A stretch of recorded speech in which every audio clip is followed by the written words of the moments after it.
We fucked up. It's already ruined. Cancel the revival.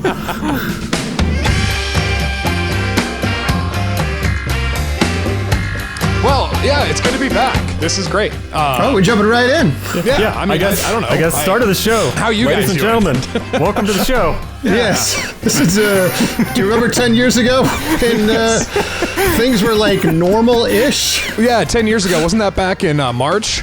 Yeah. Well, it's been 10 years since we did this. Maybe we should do a catch-up. Like, I was just entering my 30s. I'm now 40. I think y'all are still in your 30s, I think. At the time, I was not in my 30s at all. And now I'm recently 32. Yeah, I'm getting ready to be 35. Yep. And both Borif and I got married in the interim. Mm-hmm. We are now off the market, ladies. Mm-hmm. That happened. Yeah, and I was still living in New York, I think. And then I went to LA, and now I'm back in Colorado. We have somehow never managed to record an episode of this in person.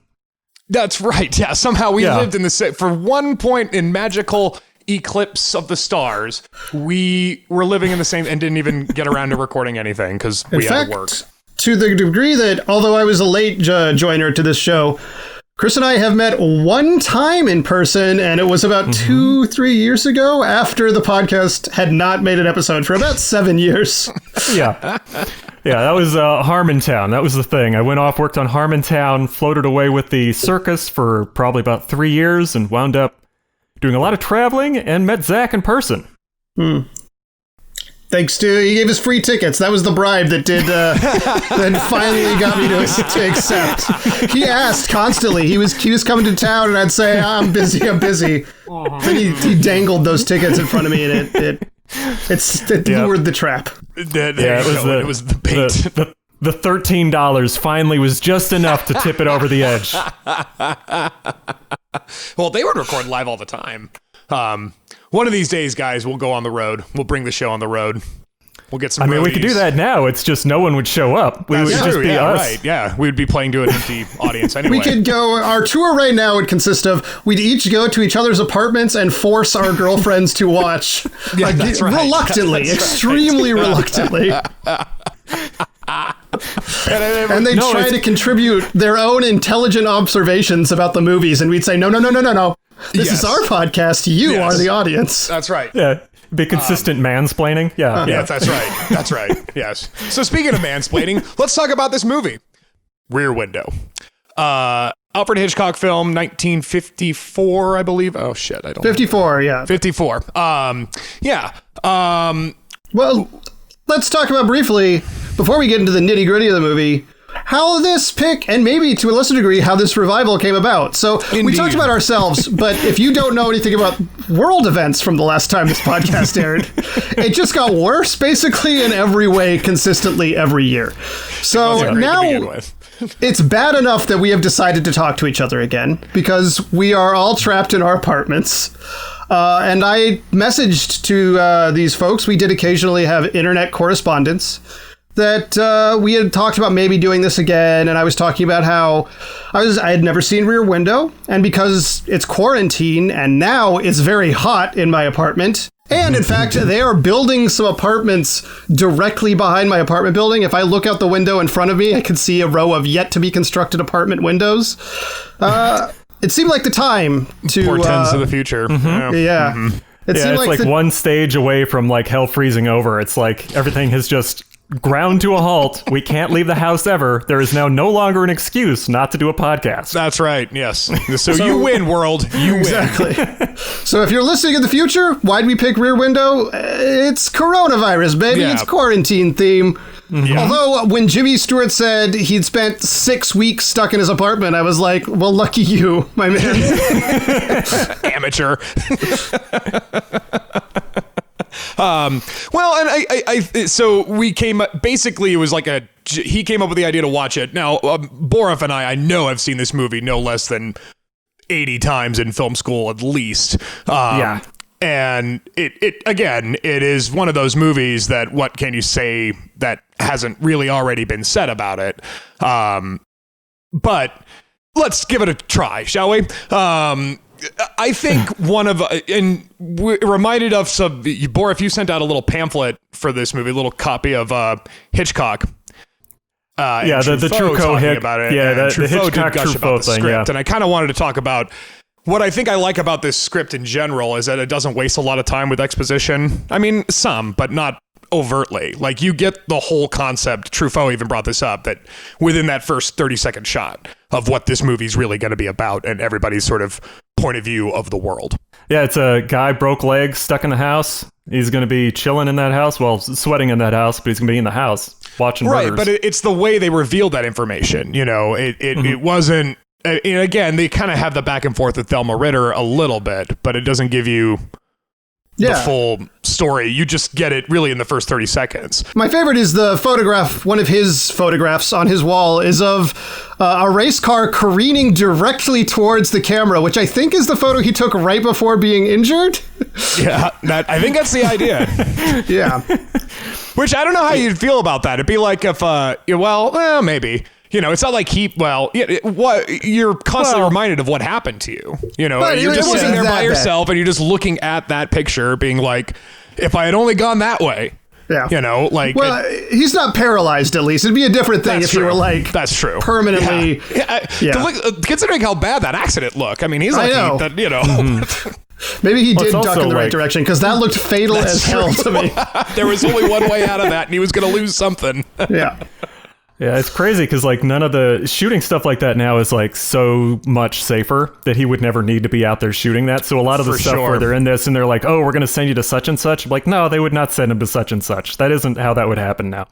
Yeah. They'd have like a whole team. It's funny that you say that because it brings me up to later on, but I'll bring that up later. And also, I think what's nice about the script in general is that you pretty much as the audience go on the same journey as Jimmy, but more or less you go on the same journey as Grace Kelly, because like eventually you start to believe it, you know, that you're like, this makes sense, because at first you're like, come on Jimmy, what the fuck, you know. I mean, I don't know, I watched a movie that's an Alfred Hitchcock movie, I'm expecting someone to get stabbed or killed at some point, so as soon as a suggestion of crime happened, I was like morbid. Mm-hmm. Yeah, I mean, he's like, and it's not so much that this is morbid, you know, visually, it's, you know, the how he disposes the body. Yeah, the implications or the inferences are extremely grotesque. Exactly. Mm-hmm. Yeah, and I think that's pretty cool considering, where, as you say, Borif, where Hitchcock likes to go. He's got a thing with the morbid. He loves it, you know. And also he bring this up to not in the Truffaut interview, but I saw that he was interviewing Bogdanovich. Where he has sympathy for bad guys. You know, he kind of has an understanding of them. At least that's what he says. Well, having some empathy for characters, even if you don't like them, is always helpful. You don't really get a lot of chances to be sympathetic with him, other than that just like he seems like he fucking hates his wife. You know, like you don't get a really chance to really humanize him. But I think what in the Bogdanovich interview, Hitchcock was talking about like how, you know, had Jimmy Stewart not meddled, he would have gotten away with it, you know, and everyone would have been just fine. Maybe the wife was just that bad, you know, like that's how Hitchcock literally thought of how he would make a bad guy sympathetic. It's just like, you know, some women like to get killed, you know. Yeah, there's some really odd, like heavy-handed, like marriage stuff in this, where it's like every couple he sees across the way is having some sort of a relationship issue where it's like, you know, either a newlywed couple that won't stop having sex, or some lady who's waiting on Mr. Somebody, or a lonely heart lady, who the lonely heart lady is younger than Jimmy Stewart. So I'm like, why is that supposed to be the end all sadness? Like, Jimmy Stewart is a creep. He is dating a 22-year-old. Yeah. He is 60. Yeah. Well, to be fair, what's the name of the lead actress in It's a Wonderful Life? She had to be about the same age as Jimmy Stewart in that film, and yet she was an old maid when she was already at her unmarried age of about 40. Yeah, it's ridiculous. A lot of these movies are pretty silly. And your I think that the point about relation to this movie's, I mean, and it mirrors Jeff's and Grace Kelly's whole conflict too. Is all about relationships. He doesn't want to get married to Grace Kelly for some reason that is beyond me, really. You know, yeah, I mean, there's a whole lot of like not social distancing happening in this movie. Yeah, there's a lot of awkward kissing because it's like, have you ever tried to kiss someone at the angle she's trying to kiss him in this movie? It's like looking at like salmon trying to go upstream. It doesn't make sense. It's just like slamming like cheeks together. But it's weird. I did read, speaking of the actual story of this movie, it's worth noting that it is based on, I think, a short story that includes neither a romantic subplot nor any other neighbors besides Thorwald. That's true. So everything else was invented by Hitchcock. Yeah. Yeah. No, the guy was also like an invalid. He wasn't like, or disabled. I think they use the word invalid in the actual interview. So excuse me if that's a harsh term. Line that you reveal his leg's broken. I don't think they give you that information until the very last part of that short story is what. Oh, okay. I didn't know that he was even like had a broken leg. I thought it was just like he was just infirmed because they talk about it in that like book and it's like yada yada yada. You know, it was a student film book. I grabbed that book. I watched all the Alfred Hitchcock movies and then read whatever the little blit was out of the book. And I thought at the time that it would help me understand films better, but it just meant that I watched a lot of real shitty early Alfred Hitchcock movies before he became like a suspense guy. And it was just a fucking farmer getting married. Rough movies. That's all I'm saying. That's the thing about this movie. I mean, at the point of Rear Window, I mean, he's been making movies for 20 plus years at this point. Yeah. You know, I mean, he's an old hand at this, and that's why. I mean, the production of this alone. I mean, they built that whole set. You know, I mean, I wonder if it's funny that like the fact that it's so hot is so part of that movie and everybody's just drenching in sweat. I mean, and that's just because they had to light it like they did. And to your point earlier about like what it would be like today, I wonder in today's technology, it probably wouldn't be that bad, you know, with the power going out with the rain and everyone roasting during the summer day, you know, like not Grace Kelly and Jimmy Stewart. They were quite comfortable, but everybody else in their little boxes were just boiling. baked. Yeah. Mm-hmm. I read a piece of trivia that the lights were so hot at one point they set off the sprinklers in the studio during the filming of this. Though every single apartment apparently had running water and electricity, so you could literally just live in them. I think Mrs. Torso did actually. I think she did. At some point we're gonna have to talk about the nicknames he gives these people because. Oh, I know it. Yeah. He doesn't even give the nickname to the newlyweds. He just ignores them and kind of grimaces at them all the time. Yeah. I think he was giving them a smile. I think he was like, you could tell that's young love where the guy just keeps getting yanked back into the room like a flippin' zombie movie. That's right. Well, that's how Jeff did seem to feel about marriage, Chris. I think he was did seem like a big fan. Yeah, it seemed real weird that he was that anti-marriage. Like I didn't quite follow. Well, the source of the conflict seems to be, obviously he is, I guess, a racing/war photojournalist. Because he's about to be sent to Kashmir. That's his next assignment after the Daytona 500, I guess. Right, yeah, he got a cigarette box in Shanghai and stuff. And she is admittedly a little naive about how dangerous that would be to come along with him, especially in this time period. And she also, I think, naively suggests that he take up fashion photography. I can't imagine between fashion and war photography, two things that are technically the same profession that require a wider set difference in skill sets. Yeah, I think long lenses is the only thing that would be applied in both cases. Like, there's no way. Yeah, no. Well, you think that's probably how they met, right? Like she's like in fashion and he's a photographer. He's probably been at some photo shoot. I mean, he probably back then you worked for a newspaper and you just went where they told you to do. Well, I mean, this is like the 1950s. Everything's still fairly sophisticated as far as photojournalism is concerned. I mean, it could be that, but it also could be that they just didn't know how it actually worked and knew that the audience would know how it worked. So it's like when people break out the resuscitation paddles in movies and they're using it to like recharge someone. Like, yeah, it's like, no, that's only if the heart's beating in the wrong order. You can stop it for a second. You can't restart a heart. So I have a feeling that they probably played a little fast and loose because it's also like when you look at his apartment, I don't imagine that a hustler war photojournalist would be able to afford that apartment. That doesn't seem reasonable to me. Isn't this supposed to be like the Village and shit? You know, like it's supposed to be like Greenwich Village, yeah. Yeah, that shit ain't cheap. It's based on a real courtyard, apparently, in Greenwich Village. Yep. Speaking briefly again of the set, though, one thing that struck a couple of years ago, my girlfriend Shannon and I went to see a sign called The Sign in Sidney Bernstein's Window by Lorraine Hansberry, the woman who wrote A Raisin in the Sun. This was it was a follow-up play to that, and it wasn't as popular because there was a lot of very pro-socialism and communism undertones that were not great for the time. I think it would be great to adapt now, actually, but that's beside the point. The set, in this particular instance, was an apartment building, and you could see various other apartment buildings, and characters would come on to like catwalks and things and perform various tasks. And watching this for the first time now, I was momentarily, before I knew anything about it, I was like, was this originally a play? Because it feels so ripe to be a stage production where you just have these boxes where whatever, Miss Lonely Hearts appears for a moment and does her thing, and then Thorwald appears in his apartment and does his thing, but the main action, the main set, is obviously Jeffrey's apartment.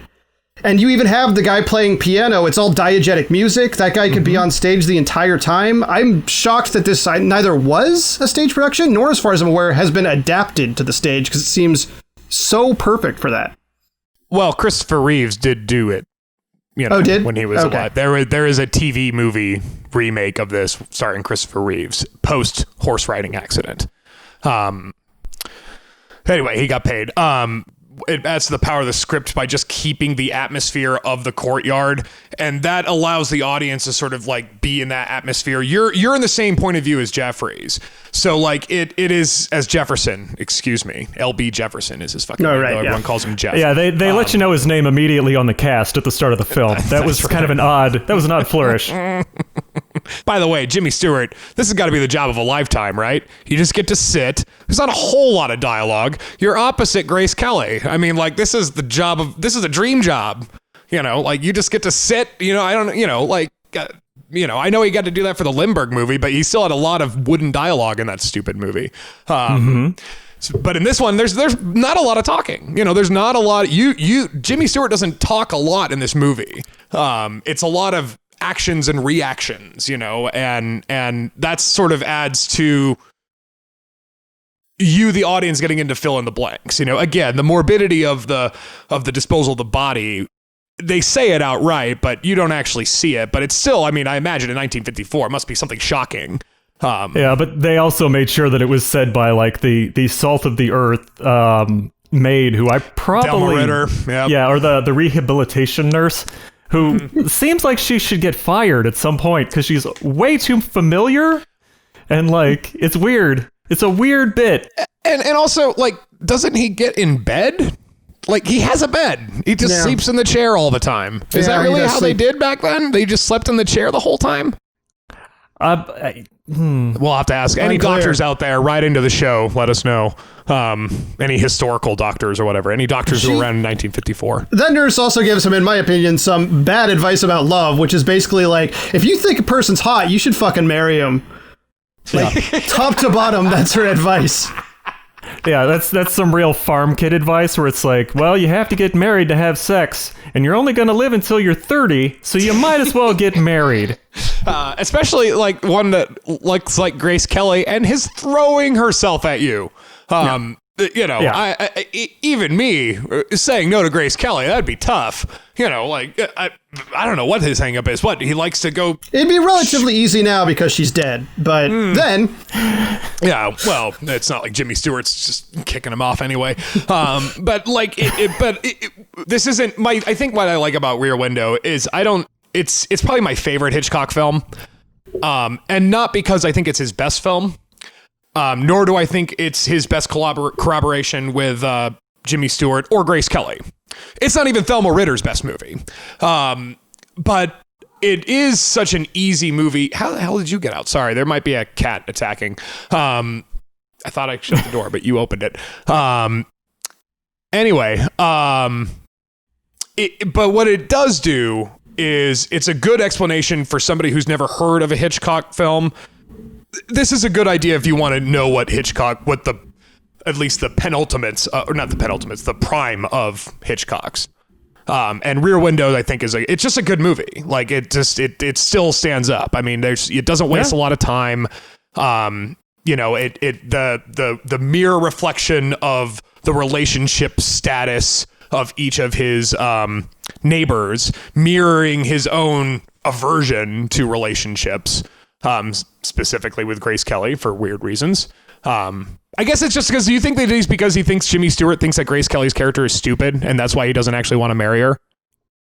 I think the implication is not necessarily that she's stupid, but I think he thinks she's either their lifestyles are incompatible or that she's naive. So one of the things that I think very much turns his mind on her is when she takes initiative and goes to Thorwald's apartment and rushes headfirst into danger, which is functionally what his job is, whereas her job is to be pampered and to wear a dress that she says costs $1,100, which in today's money is $10,500. Yeah.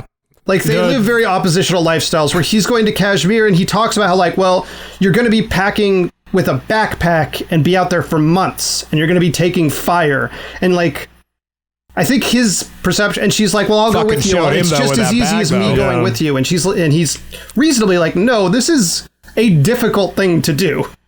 It is not the lap of luxury. And I think he has probably a disdain for the level of luxury that she has. Even when she makes that extremely gorgeous dinner. Probably true. He's sort of underwhelmed by it, in spite of the fact that it is the most beautiful looking dinner I've ever seen. Yeah, he seems like he's kind of a shitty boyfriend. Yeah. I would go so far as to say that, like, he doesn't take her serious, and he's only attracted to her when she puts herself in danger. So, like, I think that's like the main selling point for those Twilight movies, was that the vampire dude was like... We watched that during the quarantine, guys. Oh, fuck. Yeah, no, I mean, that'll give you COVID. Fuck. But yeah, just like putting herself in danger to like prove herself to the guy and get him interested. It's a very strange, like somewhat dated gender relationship, it feels like to me. Well, I'll get into that later in the end. But I think that I just wonder. I think you guys are right that it's more of a he sees an extreme difference in lifestyle, and his mind very much even just sliding the note under Thorwald's door. Like, that got him off. That was like, okay, she's willing to do that. And also, like, she had an answer for that bag problem. I mean, I'm not gonna, fucking A. Well, I mean, he was just like trolling the murderer. Like, yeah, it's like in modern terms, this would be like an internet thing. It'd be like reality TV or like camming sites like Twitch TV and stuff like that. But like, I mean, the modern version of this is probably that horrendous Unfriended movie.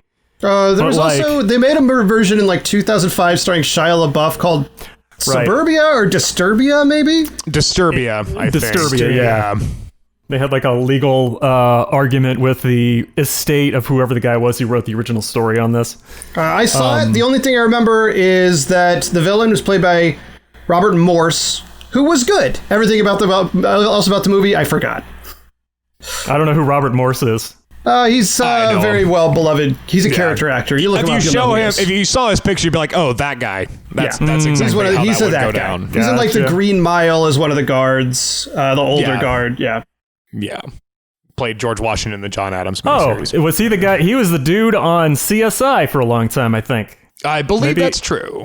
Or maybe it was the other guy who looks like him. I don't know. Okay, but guys. He's also the lead guy in the Langoliers. That TV movie. Okay. Yeah, see, that guy. From my high-class TV history, Langoliers, Balky being bitten in half by a Pac-Man. Yes, it was a cinematic classic. Yes, I remember that film very well. Pac-Man. Oh, boy. That's how you do a Pac-Man movie, Hollywood. That's how you do a Pac-Man movie. We're all ghosts, and we're just avoiding Pac-Man. One of the cultural impacts of Rear Window is that voyeurism, is that we all have that kind of instinct. I think naturally we have that instinct. I mean, Truffaut and Hitchcock talk about it, but like I think that's what resonates so much, and especially nowadays. I mean, nowadays, my God, I mean, it's on hyperspeed. I don't even think Hitchcock could have predicted this. Yeah. Well, I mean, have you guys noticed anything like this in your day-to-day life now where like you've noticed things about neighbors that you didn't notice before, or just anything while you're in quarantine where you just wind up noticing things because you have to be home all the time now? I keep all my blinds shut because I don't want my neighbors judging my lawn, and I don't want to see their judging faces. I'm more acutely aware of our downstairs neighbors coming and goings, and that their boyfriends, when their boyfriends come and go, because I can hear the doors open and close and things like that. Our landlord lives on the side house, and I see him go out to the garage sometimes and take care of his cars. That's about it. But like I said, there's an apartment building going up behind my building, so... I don't have neighbors yet. Although, if only this coronavirus happened a little later, I could be fucking watching people all the time. Yeah. Oh, don't worry, buddy. It'll be back. I mean, it's not really gone. Do you notice? Are you noticing like that it's men because of how they slam the door, or is it like? Do you notice like? Actually, we believe the boyfriends do not have keys themselves and sometimes leave when the girlfriends have already gone out or gone to work or something. Because the door will be unlocked for a couple hours when the boyfriends leave. Oh, that's weird. Yeah. Shannon just doesn't like it. She's trying to very, as politely as possible, get our landlord to make them course correct. Yeah, I mean, you could just go down and shut the door on them. That's true, I suppose. Way to be passive aggressive, Borf. Whatever, gets the message across. You brought up the music too, and I think one of the funny bits of trivia about this movie is the musician guy is the guy who invented Alvin and the Chipmunks. That's funny. Yeah, so when you see him drunken, like, shoveling over fucking notes, that does make it a lot funnier, doesn't it? Like, I can't, Christmas time is close to, I will never get it fucking right, this fucking chipmunk shit, you know. It's a lot funnier if you look at it in that, and that's who Mrs. Lonely Hearts, if you put that in your head, Chipmunks, you know, like, it's a lot funnier with knowing that. It's great to think that he's just casually, like, in a monotone singing into the alley, just Christmas, just waiting for the days. No less in the middle of a boiling New York summer. It's the middle of July. And then randomly some chubby British guy comes in and winds your clock.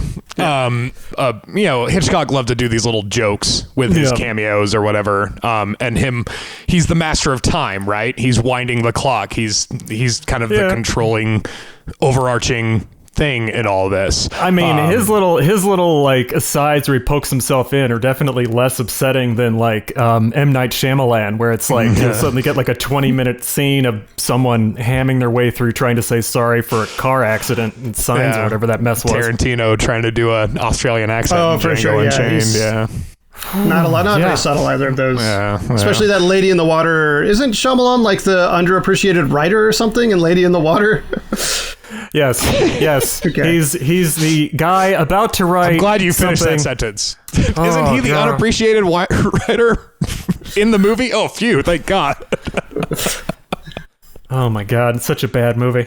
It's terrible. Now she directs Mandalorian. Who does? Bryce Dallas Howard. Oh well, I mean, she's gone on to plenty. She's a reasonable person. Yeah, she's far outlived Shyamalan. Yeah. She is the innocent party in the train wreck that was all the movies that she had to be involved with that guy. Yes. There have been many casualties, many casualties of Shyamalan, namely the first little boy that he got hired for. Though, I mean, he's doing okay now, and I think he's in some TV show now. But he was just in What We Do in the Shadows. Oh yeah, I still have not seen the TV show yet. I must have missed that episode or missed him in it or something because I didn't realize It is a fantastic you mean Haley Joel show? Osment? Yeah, I Haley Joel Osment. Yeah. Who did I say? Oh, no, I thought you were still talking about Shyamalan. Oh no! Oh my God, that would be. I wouldn't know what to think about that. Oh no! Haley Joel Osment's doing great. He does those good for him. Kingdom Hearts games. He works out with Comedy Bang Bang and Scott Aukerman all the time on all kinds of stuff. He's good for him. He does fun stuff. Yeah, good for him. It's it's same with like Mara Wilson, who's just like a warrior on Twitter. One of the things I wanted to talk about, like at the end of the movie, because I want to get your guys' take about this, because I think that I don't know what we're trying to say with a couple of things. The first thing I wanted to bring up was when at the end of it, after he's broken both of his legs or whatever, and it pans over to Grace Kelly, she's reading a book. I can't remember the name of the book. Before we got on air, I was trying to find the name of the book, but then she notices that Beyond Jeff is the sleeping. Himalayas. She puts Beyond the Himalayas. Sorry. Okay, thank you. I think thank you, Borif. But then she like notices he's sleeping and then just like puts it away and pulls out her fashion magazine. Well, I guess it's just a cheeky joke that deep down she's still got her same interests, even if she plays to his a little bit, which at the time is, I guess, almost feminism, that a wife doesn't have to actually change. She could just kind of like pretend a little bit. In the 50s, that's like almost Guaranteed. Progressive. Yeah, right. Yeah. That's right. I mean, she's able to read and the whole thing. It's really blowing the doors off women's lib with that show. Yeah. While he just gets to lay with two broken legs. I guess the overall like meaning of that shot is like, obviously this is a guy who thrives on danger and excitement, and the scene, he's asleep pointedly with his back to the window. Like, it's clear that he's not looking outside as much anymore, and she's reading this very exciting, adventurous book. Okay. And puts it down for this fashion magazine. Okay. Maybe it's just a sign of domesticity winning out over his sort of... Okay, all right, yeah. I accept. I think it means they're going to have a divorce in the future. I think that's what it means. Bad news ahead. Jimmy Stewart is going to suddenly wake up one morning and realize that he's a 70-year-old man running around with a 30-year-old and decide that he's got to retire. Fantastically more wealthy than he is, right? Like she must be. Yeah, I mean, she's like, I don't know what photojournalists made back then, and he's supposedly like a really famous one. But anyway, they make it seem like she's the more affluent of them. I said, in that first scene where she shows up in that, like, kind of 50s looking dress, it is said to be, in modern money, a $10,500 dress. Mm-hmm. Well, it was made by Edith Head, so that's at least true, probably. Yeah. Well, the weird thing is it's like, I think the thing with the apartment in this is it's the same as, like, all those, like, murder mystery things or things that happen in New York where, someone will be like a bartender or they'll be a fry cook or something dumb, and they'll have a giant crazy apartment. Yeah, take that, bartenders and fry cooks. Your job's dumb. Well, essential workers. Ooh. Yeah, right. It's just, in context of it as like a thing where it's like, you're saying that someone who's got like a minimum wage job or like barely making even is able to afford like a Madison Avenue apartment or something that's just really nuts, where it's like, no, that's not how that works. Or like TV detectives going home to really fancy houses, and you're like, no, that's not how that works. Right, Bosch. Yeah. I mean, I love how they explain it. If you've ever seen the TV show Boss, I mean, he lives on it's a TV show on Amazon. It's okay. And it's a very, very nice apartment. I mean, they explain it that he won it with some sort of fucking inheritance or some shit. Well, it's the Tool fortune inheritance. Right? Yeah, well, that's right. I mean, it's the only way to do it in this country. Also, the second thing I wanted to bring up at the end of this movie was seeing Mrs. Torso's beau come home.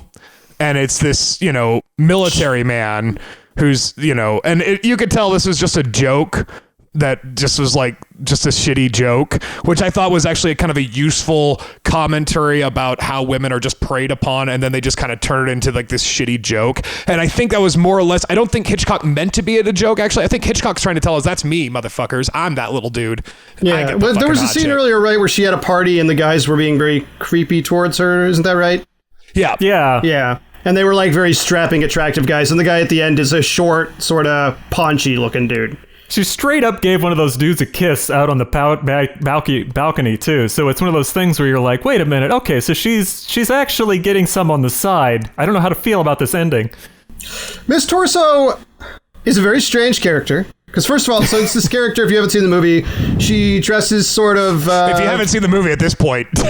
Yeah. She's always wearing like very short shorts and like, cut off tops and stuff, and dancing around her apartment and leaning over provocatively, and her apartment, conveniently or inconveniently, is all windows. So it's completely exposed. Yeah, no blinds, completely exposed to the outside world, so she's constantly kind of dancing. At some point, she probably noticed Jimmy Stewart out there, but over the course of 6 weeks, but whatever. This character, whatever, she's got her own story, as many of the characters do, but the thing that's weird about her is he refers to her as Miss Torso. Now, torso is not like, first of all, an attractive thing. Like, a torso sounds like a corpse, and obviously given what happens to Miss Thorwald, I assume that there's some implication that they're trying to convey the idea of literally a torso, because Miss Thorwald is getting chopped up in the other room, right? It's not like she's Miss Hips or Miss, like, anything, whatever they could have got away with in the 1950s that's at least something a person is generally attracted to. But it's just such a strange term. It's like that John Mulaney bit where they call the upper part of the body the top part, and it's like a sociopath thing. I think I get they were trying to do like women's bodies in death kind of thing that Hitchcock has done before and after, but it was so strange hearing him say Miss Torso every time. Yeah, it felt a little Black Dahlia. It was very strange. It was not... There was a very weird vibe from that whole thing. Yeah.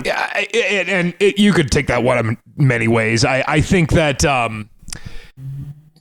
I think it's also her upstairs. The fact that the nosy lady almost gets nothing out of it, you know? Mm-hmm. Oh yeah, she doesn't have anything out of this. She's like... Otherwise, we know her as an artist, I guess. I guess we figure out that, like, she's got an artist. She's like a sculptor or whatever. But, you know, we don't really get anything out of her. We don't get much out of the newlywed couple, other than, like, no. You know, I think if Hitchcock really wanted to make a joke out of it, he should have showed him fighting at that end, sweeping, you know, the last 30 seconds of the film. They do a little bit. There's a couple, there's a shot of them, and there's a line you can barely hear where the wife is saying to him, like, well, if I'd known you weren't going to stay at the job, we wouldn't have gotten married. Yes. You're right. So look at me. I'm just as smart as Hitchcock. I have quibbles with Thor. I don't quite understand Thorwald's plan. So he killed his wife to run off with his girlfriend. That much is pretty clear. Then he had his girlfriend pose as his wife and sent his wife's stuff along to wherever she is, had her pick it up posing as the wife. But at some point, is she just going to assume the identity of this wife? Does she not have any family? Because at some point, surely somebody is going to want to see this wife in person. This is not a long time solution. Are they going to disappear? If so, why don't they just disappear all the same night? And also, killing that dog was fucking so stupid. Just get a fence for your rose garden, my man. You're going to get so much suspicion drawn on you for killing that dog right next to the rose garden it was digging up.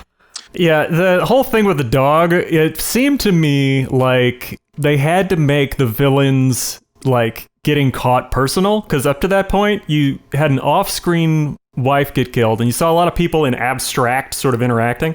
But you knew he was a baddie, but you didn't feel he was a baddie. It was more of an intellectual pursuit that you got to get this guy. But then having the one scene where they actually break out of Jimmy Stewart's apartment and meander around when the lady was like screaming about the dog in the alley. And it gives you kind of an objective moment on everything. But it also makes it so that, you know, suddenly you're like, fuck Perry Mason. I want that guy to get caught. Yeah. Because of the dog. That scene where the woman who lives upstairs, who sleeps on the balcony and brings her dog up in the basket, starts yelling about, like, ain't you know what it means to be neighbors? Like, in a movie that feels like a stage play to me, like, there's movies that feel like they were adapted from the stage, and this one wasn't, but it feels like it. That moment, more than anything, feels like it was taken from a stage production and put into a movie.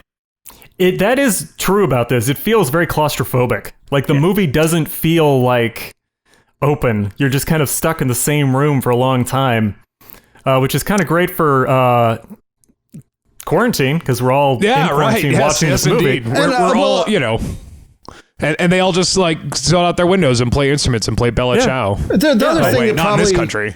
The other thing that probably makes it feel like a stage production is, like, so much of the acting and the action is by necessity brought in a stage way, because so much of it is Jimmy Stewart watching these people. So they have to act in big ways so that we, the audience who is watching from a distance, can see sort of their emotional state and what they're going through. And that also in and of itself just feels like a stage play. Not really common for the 50s per se, but I mean, a lot of movies were like that post-war. Yeah. You know, like a lot of movies, even pre-war. But like a lot of movies, because like you typically would take an adapted play. Most of the Marx Brothers movies were their stage plays. Yeah. You know, so and this one in particular, I think it's by design. I think this wasn't, most of the time they try to hide the fact that it was a stage play. They'll throw in some sort of, car chase, something you couldn't do on stage. This one doesn't, because I think that's, as I said, it's by design. You, the audience, take the same journey as, I think, as Jimmy Stewart, but more or less you take it the same as Grace Kelly. I'm that you'd rather read a fashion magazine by the end of it. This movie would be much, much weaker if they had tried to introduce some major set piece. I don't remember much about Disturbia, but I'll bet there's a set piece they threw in the middle of that movie. Well, yeah. And then like in that Truffaut interview with Hitchcock, he mentions that part of the thing he wanted to do with the musician was to show the concept of writing a song, as if Hitchcock really has a say in this, but he was interested in doing that in the movie, and that's why it was the last time he ever worked with this orchestra guy, because it never worked out, and he was very disappointed. But I almost think like that would almost be kind of it would be overbearing. I think you're dealing with something that has anything to do with anything. At least with the sort of subplot with the musician, it's what rescues Mrs. Lonely Hearts. Him trying to invent a song, I think, would add another spinal cord to this movie that really wouldn't add anything. So I'm glad that it didn't work out, despite Hitchcock's, disappointment. I think it's just because Hitchcock was kind of obsessed with the diegetic music thing at this point. For sure. I think he had a thing for that a couple times, where he liked to have certain movies be where it just felt like you were in the room and not that you were actually watching a movie. I haven't seen it, but I have to imagine that's the case in Rope, right? Yes. Yeah. Yeah, and actually, I mean, these movies, it's funny because like these movies didn't see the light of day until like the 80s.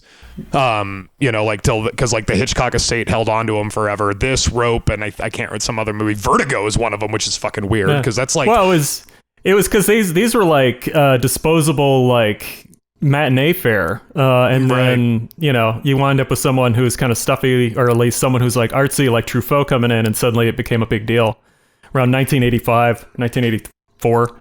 Yeah, and I'm glad we did, because again, I even remember not myself, but Richard, my twin brother, frequent guest on the Hot podcast, way back in the day. Well, we'll have to have him back again.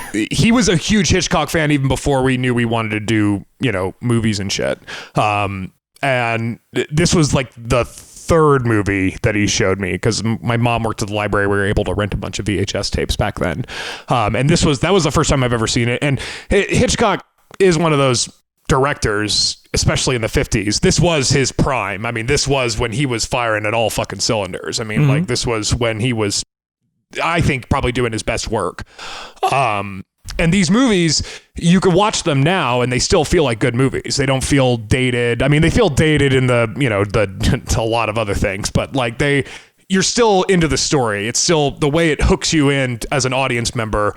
It's very human. And I think it's very cool. And again, it even, what Hitchcock does so well is he's exploiting a natural instinct in human behavior that we don't really want to acknowledge, and that is being a voyeur. I mean, now we acknowledge it all the time, but I think that we probably do it now and don't even acknowledge it, actually. I actually take that back. I don't think we really acknowledge what we're giving into by giving into the just looking into people's lives all the time. I don't know if that's true. Like I since I have to work on YouTube now and I have to like watch people on Twitter and Twitch, and I went through the, we'll just say, pressure cooker that was machinima, where everybody had to be somebody online and somebody had to be famous and everybody had to have a Instagram following or a Twitter following. And it was very strange. There was very much like it was sort of like in a role-playing game where you're playing a game and you go up to an enemy and you're like, is this a baddie that I can mess with yet? And you're like, oh no, he's level 15. I got to come back. Yeah, People would do that nonsense in conversations. They would like look up your Twitter account while they were talking to you.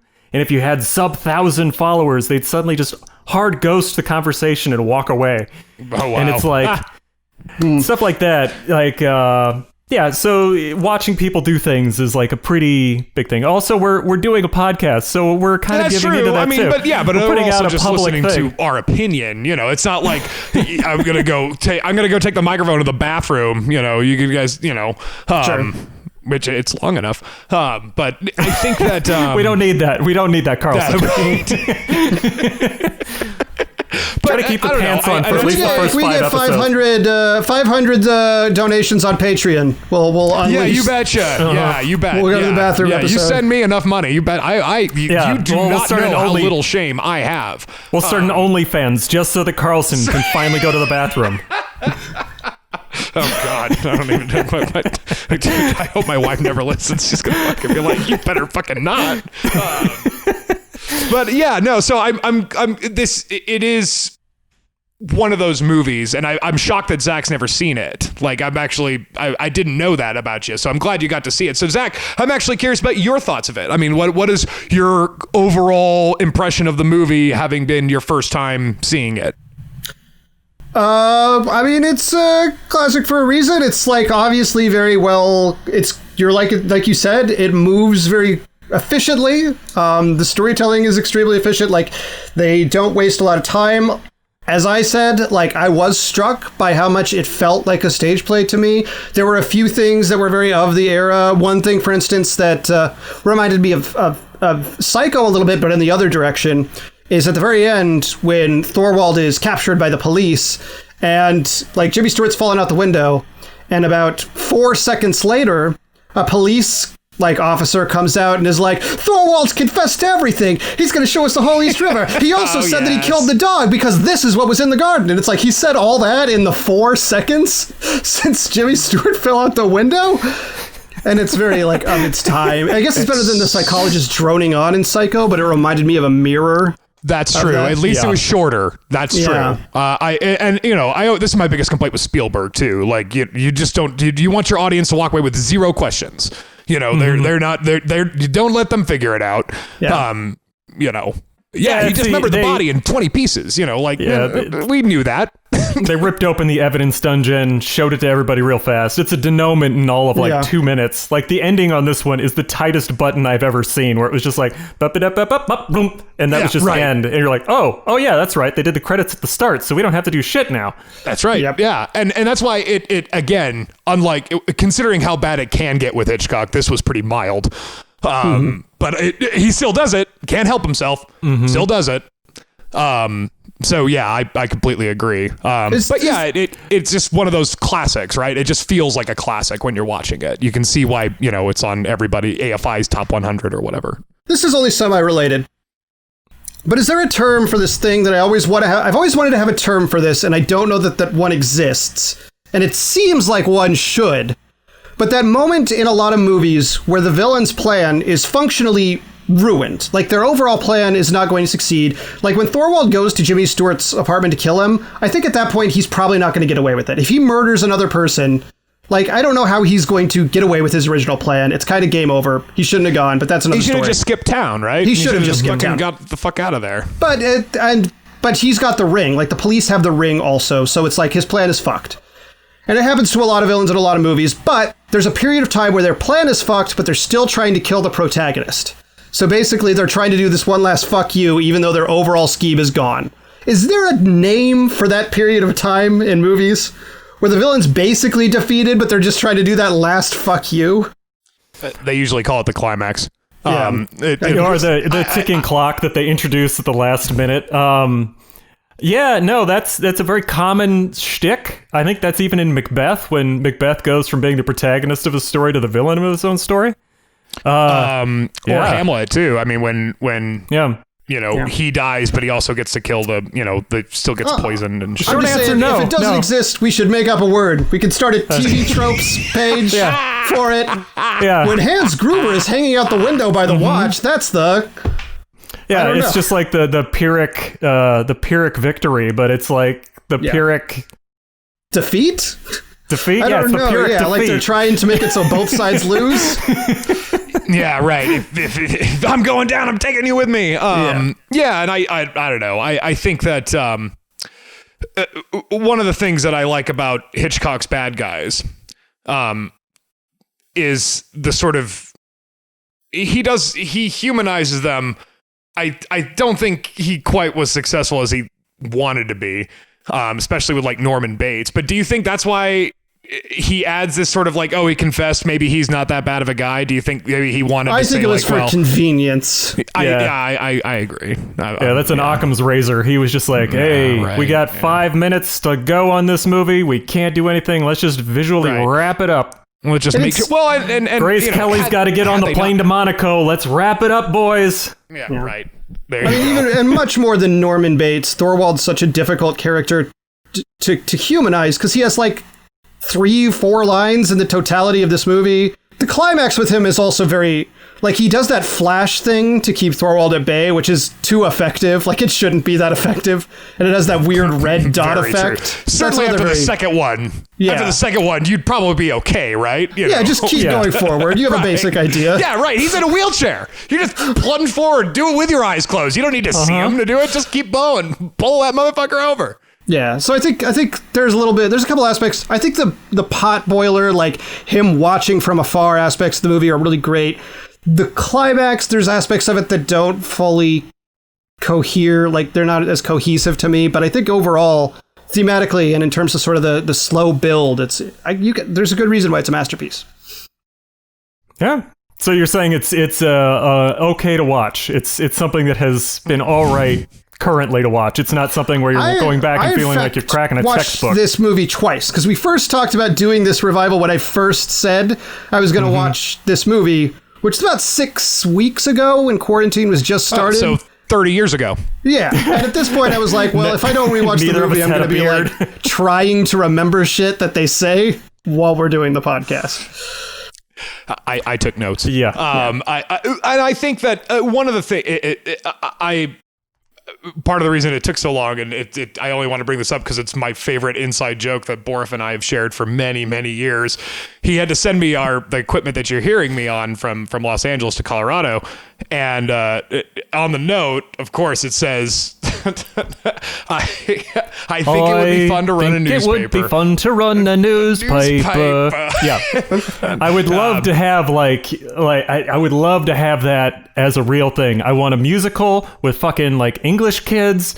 I want some of like the whoever the kids are who run around with Sherlock Holmes. Newsies? The Newsies. I want the Newsies out there singing about it with little Cockney accents about being Charles Foster King. The Sherlock Holmes ones, I think, are the Baker Street Boys, right? Is that right? That's it. The B Street Brigade. Yeah. Mm-hmm.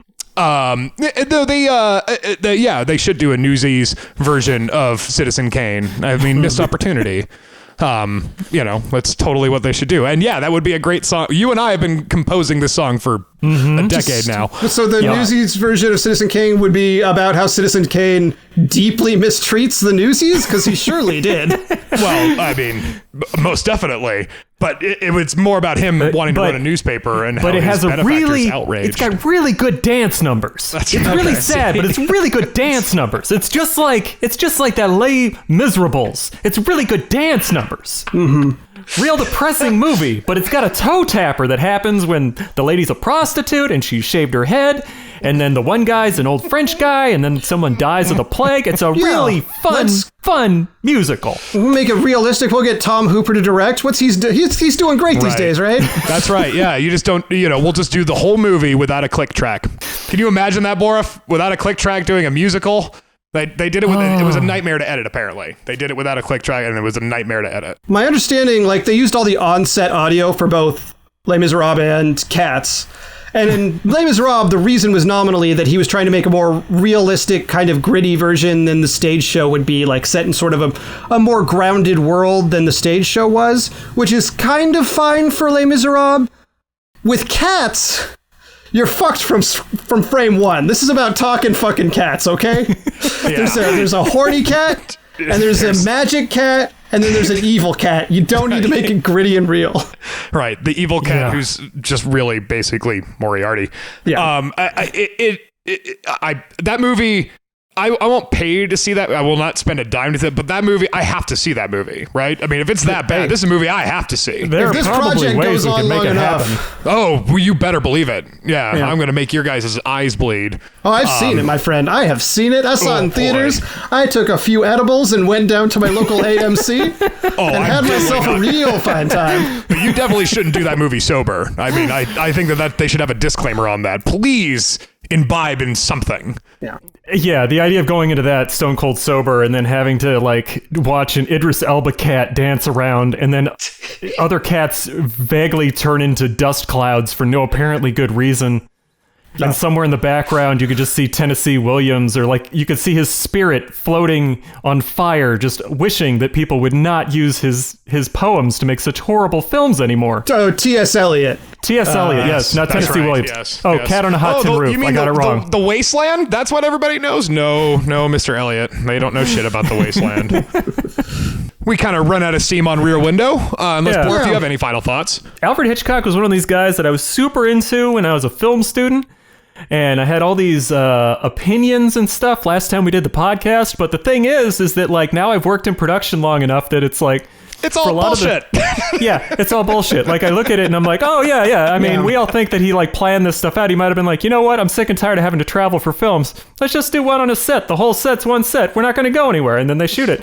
Like, you know, what was it? Dial M for Murder. They shot it over like 2 weekends. That's all they did. It was a super short shoot. It's like by that time in his career, he was like, I just want to get the money. Give me the check. Give me the money. Give me the project. We'll just get it done. I think there's stories of him famously falling asleep on set. Yeah. I mean, you know, like even our cynical take, I shall say, on most movies that we watch. This is one of those movies that still can pierce through my cynicism, and I can still like enjoy it. You know, like I still admire the craft of it, you know, and the lasting power speaks for itself. I mean, it's like I said, it's not the best Jimmy Stewart movie, not the best Hitchcock movie, probably not even the best Grace Kelly movie, definitely not the best Thelma Ritter movie. I think that all that being said, it still stands up to what it was. I mean, it made a lot of money. It never won Best Picture or anything, but it made a lot of money. It's not my personal favorite Hitchcock. I prefer Psycho to it a bit. I prefer Vertigo. I'd probably have to rewatch North by Northwest because I haven't seen that in ages. And I haven't seen Rebecca. As a comedy. I haven't seen Rebecca, though my girlfriend really loves Rebecca, so I'm sure I will at some point. It's just very difficult to find. But it's still like B tier, like second tier Hitchcock to me. It's I give it 4.5 concussions. Is that there what we go? do? Yeah. Well, I don't know. I was just if we're going to keep the brand.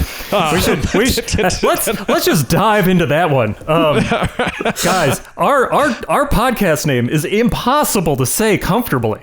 Like yes, film concussion. Like film concussion. I don't remember how it came up with it. It might have been me as an opinionated asshole in my 30s, but I'm open to a brand new name. Let's get something that's easy to say. I wasn't on the podcast when you guys came up with the name, so I know I had fuck all to do with it. I am down for a new name. I was only just maintaining the film concussion just for less thinking on my part.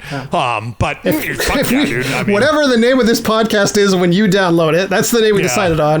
Borif, go back to what I said, 4.5 concussions, and whatever new noun we put in the title, I'll just record myself saying that word, and you can cover we'll just it up. overdub it. I'll do it even easier. We'll just do it in post. I'll have the robots say it. We won't have to worry about it. Yeah. Welcome to the movie trap. We decided on that name. Movie trap. This is a robot. Beep, beep, fucking beep. Yeah, So, the robot. I like it. Or we'll find just, some way to do it. we can just pipe in like what they're going to do for sports teams going forward. We're just going to pipe in crowd noise. Well, shall we call it? I mean, do you want to wrap it up? Okay. So it seems like maybe the best way to go about it is to just repeat our names and then say, this has been whatever the fuck this podcast is going to be called. My name's Chris Boroff, and this is whatever the fuck this podcast is going to end up being called. I was thinking we'd each say our names in turn and then say that at the end. We could each say... We're going to be here all day if we have to say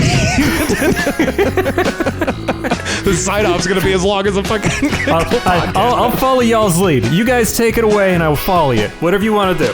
Okay, we'll go in reverse alphabetical order with first name. Okay. All right, well, I guess that wraps us up. I've been Zach Powers. I'm Russell Carlson. And this has been Chris Boroff. I can tell you one thing. When a man and a woman see each other and like each other, they ought to come together. Wham. Like a couple of taxis on Broadway.